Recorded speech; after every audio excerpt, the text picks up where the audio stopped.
Hello and welcome to Dr. Fitness USA, the show.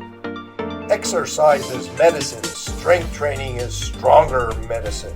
With your host Batista Gramode and myself, Stephen Hersey, aka Dr. Fitness USA. By expanding our vision of exercise, we interface it with medicine and business, bridging the gap between fitness, business, and medical professionals. The show is designed to uplift and inspire a world of healthier and stronger people. Click the link to subscribe and never miss an episode because if your mind can conceive it and your heart can believe it, then Dr. Fitness USA, the show, will inspire you to achieve it. Subscribe now.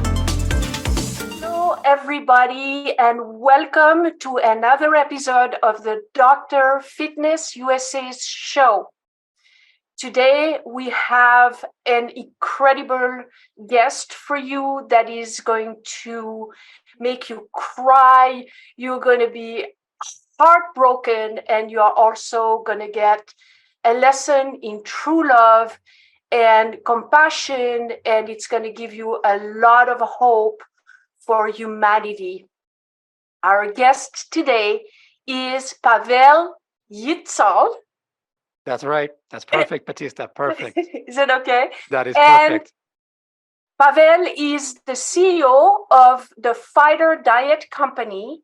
He is the #1 best-selling author of the book True Love and the producer of the upcoming documentary Moment of Impact. Pavel, we are so honored to have you today on the Dr. Fitness USA show. Thank you so much, Batista. Thank you so much, Stephen. I'm honored to be here. I'd like to start by saying I understand that you brought me on your show to talk about the book and talk about the weight of strength training and muscles. And it's funny, it didn't catch me until I talked to you last time, Batista, that I came over to America 10 years ago as a fitness photographer, and I've always loved muscle. That's been my forte to photograph, and I came over, I got hired pretty fast for Muscle and Fitness and Flex, but they only had men in the magazines, so I made it my mission to shoot women. So I shot my ex-wife, Pauline Ordine, who is a famous fitness model. I showed it to Chris Hobrecker, which was he was the boss at the time, and he loved it, and he put it in Flex magazine. And from that point on, we had a monthly cover with women muscle. So I've always liked muscle. So it just dawned on me last time I talked to you guys that wow, this is perfect. So, and I love it in the way that I love a Greek statue. I admire the discipline and the dedication and all that goes into it, the effort. So yeah. So that would explain why muscles are important to you. Yeah, it's both from an aesthetic point of view, and then later in life, and especially after the accident, which I'm sure I'll tell you about more, it became a lifesaver. It literally saved my life. Muscles literally saved my life when my bones were cracked and wouldn't hold up anymore. So yeah. Let's back up a little bit. So you came to America from where are you from originally? From Sweden. Sweden. So you came to America as a famous fitness photographer, and I hear you started the Fighterdiet company, and then you got married to the love of your life. Then what happened? Yep. Just a footnote. Pauline Ordine, my ex-wife, she is the founder of the Fighterdiet company, but I help her run it. So what happened is I met the love of my life, Catherine Portillo. I was highly into fitness for the photographing for Flex and Muscle and Fitness. She was a major in the Air Force, and she was a triathlete. She was an IFBB bikini pro. She was a Century bicycle rider. So she was just an all-out athlete. So we connected in the athletic spirit. And plus she was a beautiful, gorgeous Latina. So how could I not like her? So that was happy. So it was beautiful from the first start. It was just a match made in heaven. You know, we're both looking for family. Like I had a so-so upbringing, and her upbringing was terrible. She was raped multiple times. She was adopted, sent off to the U.S. Air Force all alone. Just a horrific childhood. So we were both looking for security and safety, and we found that in each other. So, yeah. So what I'd like to know is what actually happened a year later Right. that asked for you to have the most courage that anyone could have. Thanks, Stephen. Yeah, we were on our way to a Christmas party in Laguna Beach, and I had a Range Rover, a pretty sturdy car, and we drove up on the 405. And as I drive up onto the 405, it's we don't see anything, but the whole car all of a sudden just shakes. So it's like a big boom. It shakes, and the car starts drifting, and I hold on to the steering wheel, and I'm not a big guy, but I'm strong, and I hold on, and it goes like this. So, and I can't control it. So after a while, we would drift onto the side of the road, and we'll hit a street sign, one of those big signs that says Hollywood 50 miles or so forth. When we hit it, boom, I smash my head into the windshield this way, boom. And I remember thinking, this is going to hurt. And when I smashed it, that's when I broke basically everything. So broke my skull, the base of my skull, broke my C1, which is the top vertebrae, which controls the breathing. And then we started to roll. I don't remember the roll. I just remember waking up upside down. So the car rolled 3 times, landed upside down on Kat's side. And that's when I woke up hanging upside down and just, pissing blood everywhere. And I looked over at my wife, Kat, and she had that Air Force spirit. She was really cool. But she said, like, hon, I broke my arms. You got to go get help. I broke my arms, because that's what she thought she had, because she couldn't move. So I'm dizzy, I'm disoriented, and obviously concussion and everything. So I crawl out of the car, more fall out of the car. So the windshield is cracked. So I fall out of the cracked windshield onto the ground. And I should have died right there and then, because my head was literally like a little bobblehead. But I didn't. And Kat again said very calmly, but more fiercely, go and get help, go and get help, while she is just bleeding out from her leg, which is broken. So I go, and there's no one. I wave my hands on the 405. There's no one stopping. So at that point, I just took the decision that Kat was worth dying for, so to speak. It sounds melodramatic and so forth, but at that moment, it was like do or die, because I could feel myself fading. I didn't know what was wrong, but you blood everywhere, you have glass everywhere, and you feel your spirit. It's sort of leaving your body. You have only so much time. So I went straight out onto the 405, onto the highway, trying to hail down a car, and they swerved around me, but no one stopped. At that point, I was very close to giving up, but then I don't know who this person was. Maybe it was an angel, maybe it was a vagabond, maybe it was a drifter, but someone in a blanket came up to me and asked me if I needed help. And I screamed, call 911, call 911. Some time passed, and then they came, the ambulances, the police, and everybody. So I have yet to meet that person or that angel that saved us, but someone did save us. I do credit Kat for everything, though, because she was the one who, I was so disoriented from breaking everything inside that I just didn't know what to do. But Kat put me straight. It's like, Pavel, go get help. Go get help. So that the military training in her made me do that. So Before the accident happened, you did get married to enhance your love for her. Could you add something to what happened to bring that marriage that lasted only a year before the accident happened? Yeah. So yeah, we have only been married 1 year. It was the most blissful year I think both of us had. We'd found security and safety in each other's arms, literally in each other's arms, right? And we were both in the peak of our career. I was the #1 fitness photographer in America. She was the major in the Air Force. We had a house in Manhattan Beach. We were just jetting away. We were as happy as can be. We were starting to plan a family. We were going to a Christmas party in Laguna Beach, to our affluent friends. Everything was just rolling the right way. And then this accident happened that basically destroyed everything. And something good came out of it, though, but it took a while for us to get there. So. When you came conscious, what went through your mind, and what was the extent of your injuries, especially Catherine? Good question. I was put in an ambulance and then shoveled off to the trauma bay. And in the trauma bay at Long Beach Memorial Hospital, I was still sort of awake, but the nurse, so she took my head and she turned it like this, and it turned okay. So she said, "Well, he's good to go."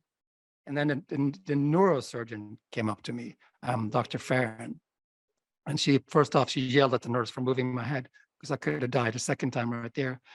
And she said, "I'm going to need you to be strong. Your wife is going to be paralyzed for life." So after that, it was like, life literally just goes before your eyes and you have 3 seconds to decide, okay, either I just go down to the abyss, I just like in the abyss of self-pity and never come out, or I courage up and I man up and I do this and I deal with this. And it was literally a split second where I told myself, let's just do this. Let's do this. So I told myself, I have to be strong for Kat. I have to be strong for Kat. So I repeated that 3 days and 3 nights. I'll tell you why it was 3 days and 3 nights, but I repeated it on a loop and I never stopped. So I think that's where the mind muscle connection started to working. Like my mind was telling my body, you got to get strong fast, buddy, because you got to help your wife because she's in big trouble. Because I could still move my hands and feet at that point.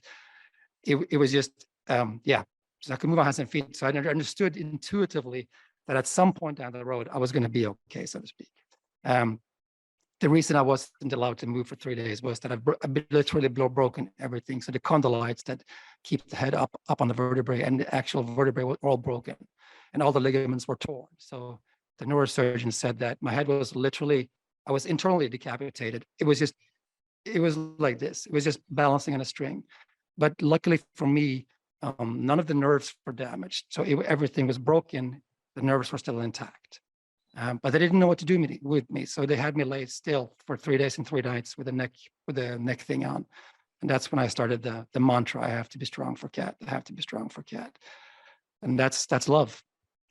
That's amazing courage. So what I would ask you is, when you saw your wife for the first time and saw the vegetative state she was in, what happened in your mind, or in your heart, so to speak? It's a tough question.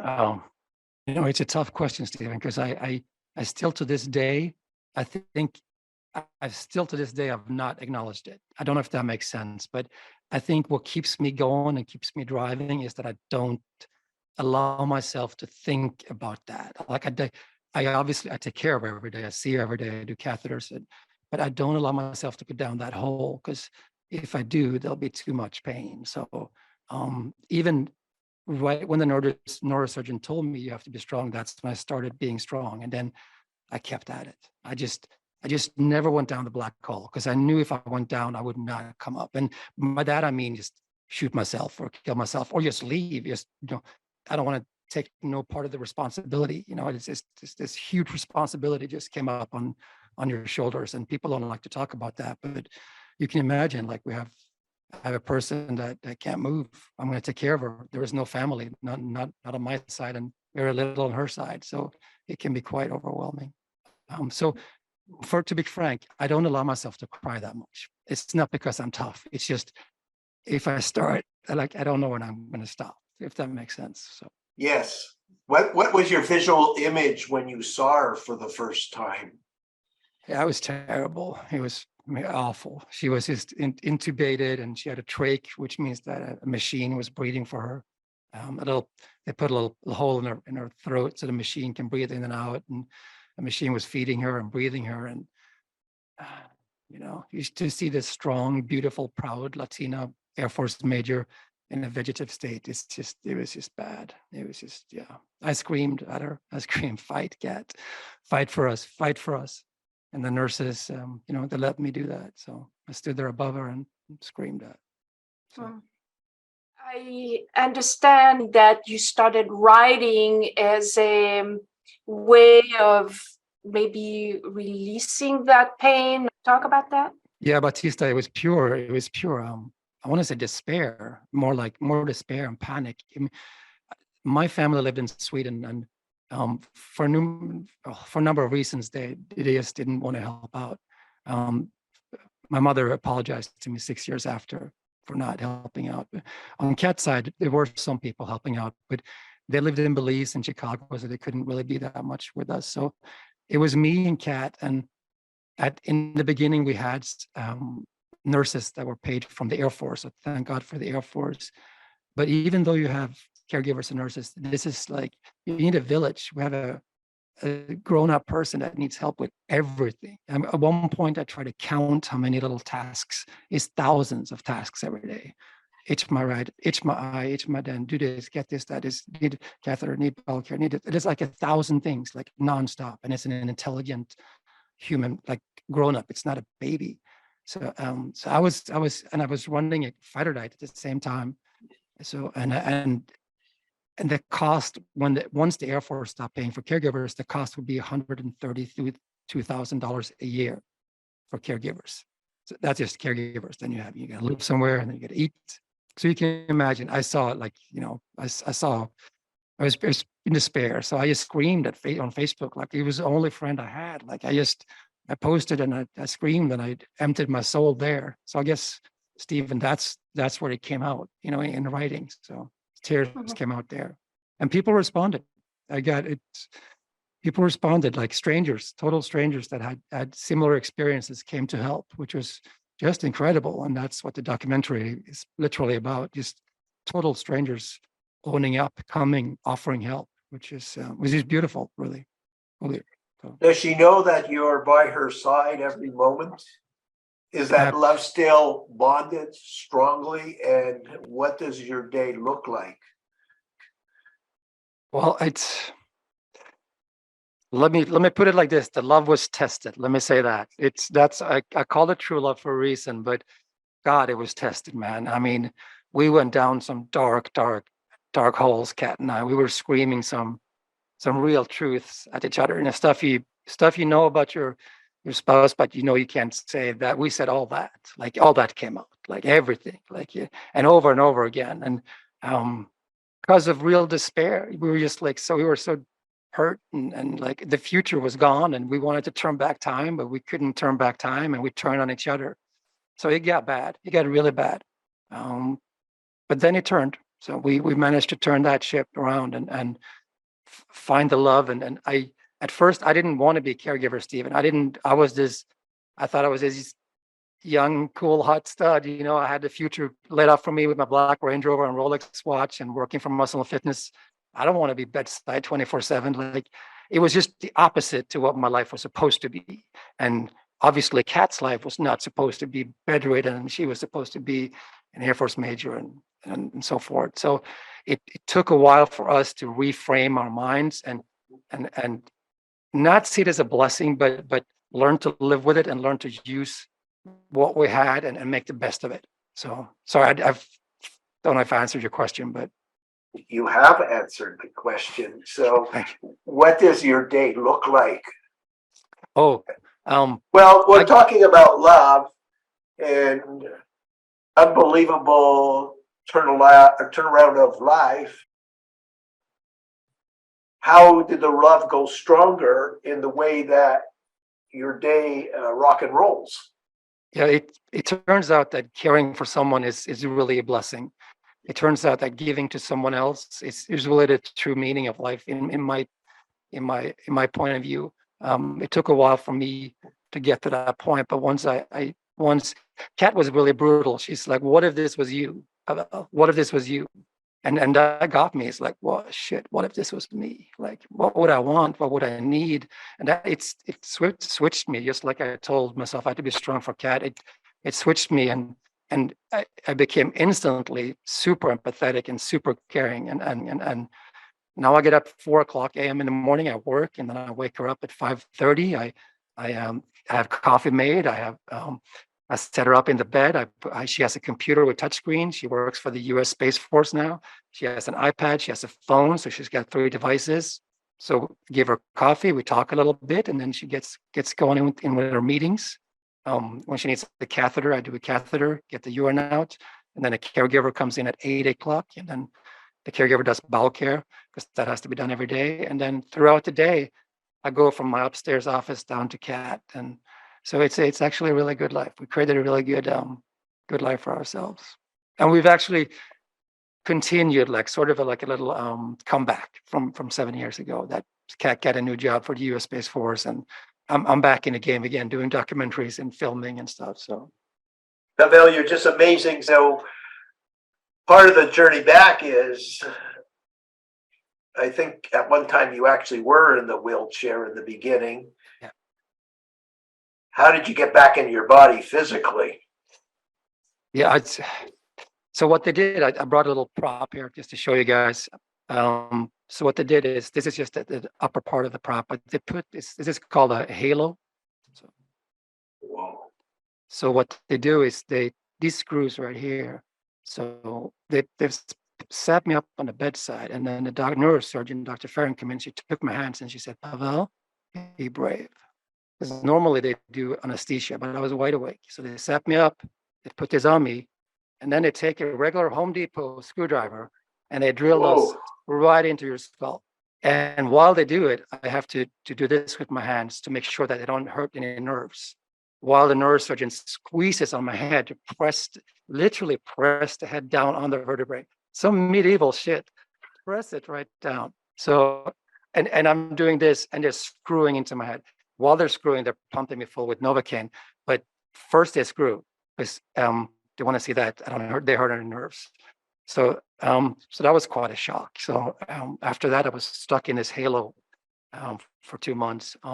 Wasn't allowed to weight lift. I was a pretty buff and lean guy when the accident happened. I lost 20 pounds of muscle right off the bat. Not so much because I couldn't weight lift, I think, just because the body needed fuel to heal. It was like I couldn't walk a step without having a Diet Coke or water or something to eat, like a fruit, because it was just, my body was just burning, healing. So I lost 20 pounds fast.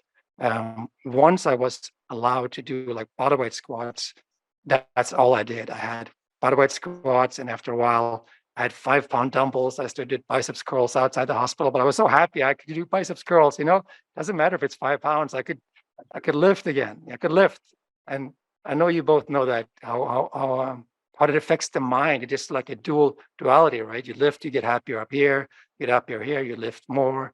So, yeah. So yeah. So would you say that strength training, your knowledge of strength training, and you being involved in being physically fit as a habit in your life contribute to saving your life? Yeah, 100%, Stephen. I think if Kat and I weren't athletes or athletic, we wouldn't be here today, because we were both. Kat was given a 10% chance to survive the first night, 10%. The doctor said actually that I was worse off than Kat, and it sounds horrible for me to say this, but it's the doctor's words. Just because the C1 was broken, which controls the breathing. So if the C1 breaks just like a millimeter in the wrong way, you can't breathe anymore. So athleticism absolutely saved us. And then we had I think the mindset of being athletic and being an athlete saved us. Like we fought, we started fighting. I mean, I started fighting in the trauma bay. Like the minute the doctor told me that my wife's going to be paralyzed, I started fighting. Kat started fighting to get off the trach. The minute she realized her situation, she wanted to get out of the trach so she could breathe on her own, so she could talk. So we just started fighting, and I attribute all the weight training to that. So yeah.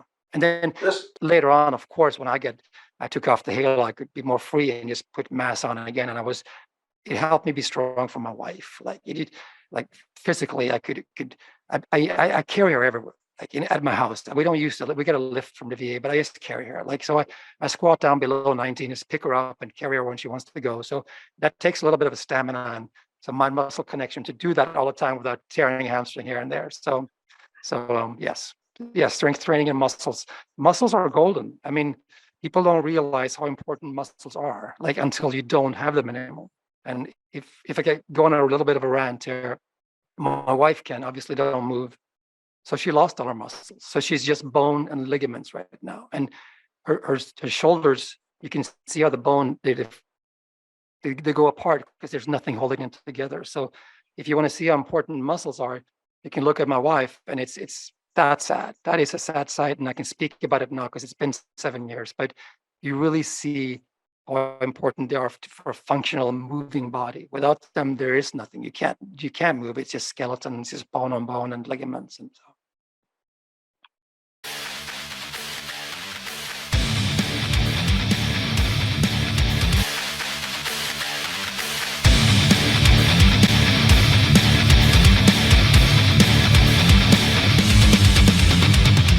Dr. Fitness USA's vision is to create a stronger, healthier society of people enjoying vibrant health, unshakable self-confidence, and a sculpted body they'll fall in love with. Our custom-tailored formulas act as the GPS to your ultimate transformation so you can reach your destination faster and safer without injury. The Feminine Body Design program teaches a woman the art of strength training from a female perspective and helps her achieve the feminine physique she always dreamed of having. The Body Design Formula program teaches men to achieve a sculpted, manly physique without injuries. Seniors can tap into the fountain of youth, get a new lease on life, rebuild their strength, and eliminate aches and pains. Those with injuries learn to rehabilitate them, recover mobility, and relieve back, neck, shoulder, and knee pain. Now, with working with Steven, just in, 4 workouts, I think, so far, if that, I have no pain in my knees like I used to. Suddenly a quietness in the mind, clarity. I mean, I don't have back pain anymore. It's amazing. It's just really amazing. I'm Bernie Dorman. I'm founder and chairman of CEO Space International, and I so endorse Dr. Fitness for leaders to have better lives. He does the inside and the outside to make sure you're the best leader you can ever be. And yesterday was already too late to say yes. If your mind can conceive it and your heart can believe it, then Dr. Fitness USA can help you achieve it.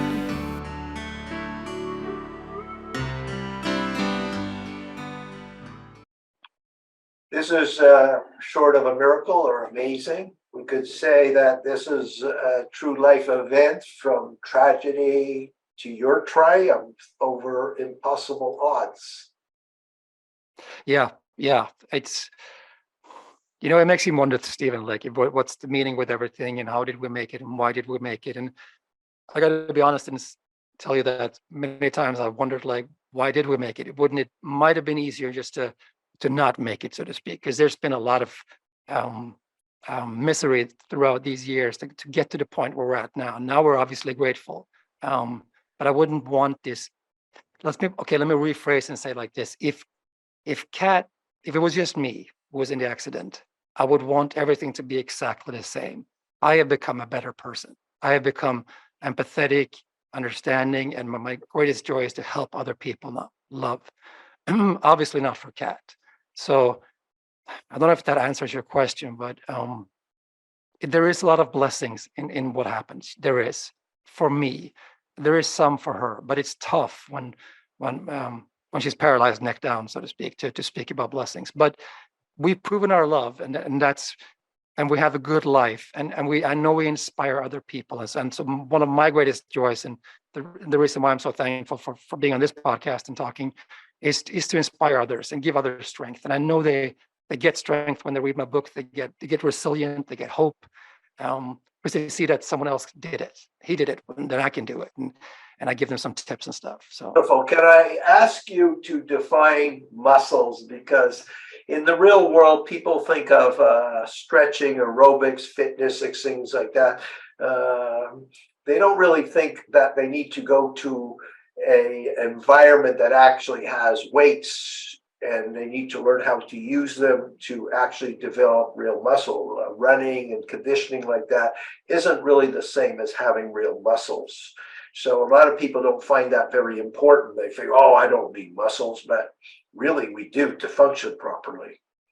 Yeah, Stephen, you know more about this than I do, but yes, we absolutely do, and we need to load the skeleton. Like, we need to load the skeleton for the skeleton to stay strong, and we need to load the skeleton, to load the muscles for them to grow and stay there. Otherwise, they disappear. Like, it's ephemeral. We need to constantly take care of them. I would not be able to take care of my wife if I didn't have muscles. I wouldn't be able to lift her if I didn't have muscles. I wouldn't be able to function as well as I do if I didn't have muscles. And I do that. I have a rogue rack in my garage, a complete barbell and all kinds of plates, just so it's close to me, and so I'll never skip a gym session. I can go out there in the morning, in the evening, in the night, whenever I want to, and I do. I never skip a session because it's so close to me. So for me, it's been life-saving. And women especially get scared of muscle. They think it's lift the weight and they're going to get big muscles, and we all know that it takes a lot to even get a little bit of muscle. So I wish. So yeah. So women especially should lift heavy, not be afraid of muscles. If they lift heavy and they eat right, they'll get toned and they'll look the way they want, and they'll have a healthy, strong, beautiful body, so to speak. And I think we shouldn't be afraid to say that either, that muscles are beautiful. I really think there's an aesthetic value. Like there's a reason why we have Greek statues looking the way they do. They're not fat, they're not blobby, they're powerful, they're admirable. There's a reason why they're like that. They're warriors. So yeah. You So that's answered that. great. Wait a second. You answered that perfectly, except can you expand on, to get muscles, you actually have to lift weights. That's something that's not defined. Okay, I get muscles, but the person at the other end, will modify this, is they don't know that they actually have to lift weights. yes, Steve. They might be involved in all these fitness activities or bands at home, but they actually have to lift physical weights, heavier weights, as time goes on, to heavier weights to actually acquire muscles. So lifting weights equals strong muscles. Yeah, I have a complete home gym in the garage where I lift weights. I lift heavy weights, and the heavy weights break down my muscles and they build them up with food, and I get a little bit bigger. And that's a process that keeps on going every day. And I enjoy the process. There is joy in the suffering. There's joy in the suffering of working out, if that makes sense. Like there's a happiness in the pain of working out. I know this might sound a little off for some, but try it. You might like it, and you might like how you feel after you work out. You get the endorphin rush and you just feel powerful. There's something special about feeling powerful. And that you get by working out with weights and heavy weights. No green, blue dumbbells. Take the black strong ones. Yeah, one of the major misconceptions that we get when we talk to people is this lightweight, high reps, or I do yoga, I'm fine, or I walk my dog. So that's one of the message that we want people to know, is that you do have to pick up weight, and women heavy weight. I leg press 650 pounds. Yes, sir. I make the boys cry. So, and last time I checked, I didn't look like a guy. So yeah, I was a photographer for Muscle and Fitness and Flex, and I shot all the most beautiful athletic women in the world, and the bikini girls even. They're so petite and they're so beautiful, but they're strong and they lift heavy just to even get that little amount of muscle. So people should not be afraid of lifting heavy. They should embrace it under controlled circumstances, obviously, but it brings so many health benefits, like lowers blood pressure and keeps you mentally stable, I feel. And certainly in these times, which are kind of unruly and so forth. So it keeps you mentally grounded. Was good nutrition a part of your recovery? That's a good question, Batista. I did and I didn't, and I'll tell you all about it. So since I work with a company called Fighterdiet, I had some knowledge about what good nutrition was. So I understood that in order to heal, I had to work out as much as I could and allowed, but I also had to eat right. And I did. I had more or less only vegetables and lean proteins, but I did have quite a lot of whiskey in the evenings just to be able to sleep. So this is like, I'm out of the hospital, I'm alone, it's Christmas, my wife's paralyzed, I'm had a halo on, it's bleeding every day from all the holes in my head. So it's quite miserable. So I ate healthy, but I had whiskey just in order to sleep, just to don't let my mind go crazy. Once I was able to take the halo off and I was able to weight lift more, get all the stress out in lifting, then the whiskey get lower and the weights get more. So it was like a little pendulum there. So, but yeah, the diet was important. It really was important to nourish your body the right way. And the neurosurgeon, Dr. Farron, said she meets 6,000 patients every year. 6,000. She said she had never seen anyone heal up as fast as I did. And I'm not saying that because I'm some sort of superhero. That's not it. But I did the right things. I ate right. I got sleep, even though it was vodka induced. I got sleep, and I worked out as much as I could. And that was the trinity to get strong fast. Okay, so now you're doing a documentary. So you are in some ways having to relive the experience. How does that affect you now? Yeah, that's correct. It's really, I realized that there were so many people that helped us that I never got to say thank you, because I've been so busy taking care of myself to be able to take care of Kat. So it's been all consuming. The book was a good therapy for me, and once that got out and became a bestseller, I realized, oh, there's a need here. This the kind of stuff is needed. That not that many people write about this. I call the documentary about the people that helped us a love letter. So it's a love letter to my heroes, and I wanted to tell the world a little bit about them, why they helped, because I found that interesting. Like, why would they see something on Facebook and then reach out, message me, and offer to come and help, and like help be with Kat, help bathe Kat, help make dinner, help stay. I mean, why would someone do that? So that's what I'm trying to examine a little bit, and also I reconnected with the doctors and let them have their say on what really happened, and some stuff came out, and I'm glad they didn't tell me at the point where the accident happened and so forth. So, but it's a love letter to our heroes. That's what it is. Okay. Uh-huh. And then we're doing a feature film, if I can just put that in there.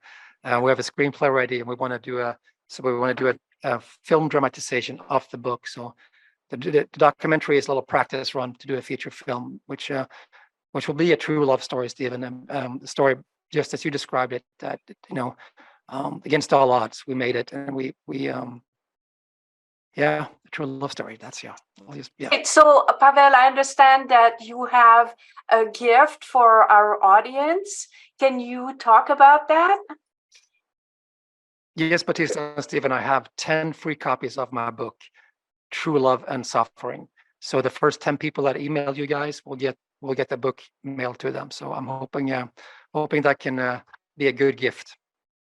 Great, thank you. I'm sure that this will touch a lot of people. It's a really true message of hope and love and overcoming challenges. So do you have like 3 or 4 takeaways for people that you want to leave them with? Yes, I do, Batista. I have four good takeaways. So what I've learned through this journey is, I'll start with muscles then. I really feel that physical activity is super important for your health. If something like this were to happen, it'll help you on all different levels. So yes, so we're going to say muscles is number one. And then we have friends, family, and love. It sounds like a cliche, but it's a cliche for a reason, right? It is what everyone is looking for and what everyone wants. And for what it's worth, I found all 4 of them through the accident. So there were blessings. Friends, family, love, muscle. Wow. Amazing. It's been wonderful.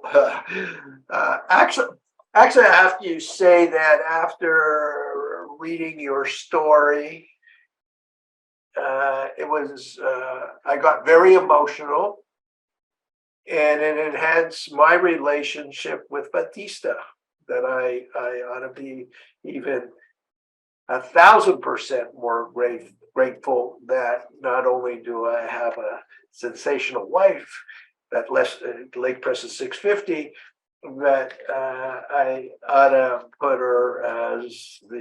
look at her as the day begins when she wakes up. That's the sun shines, and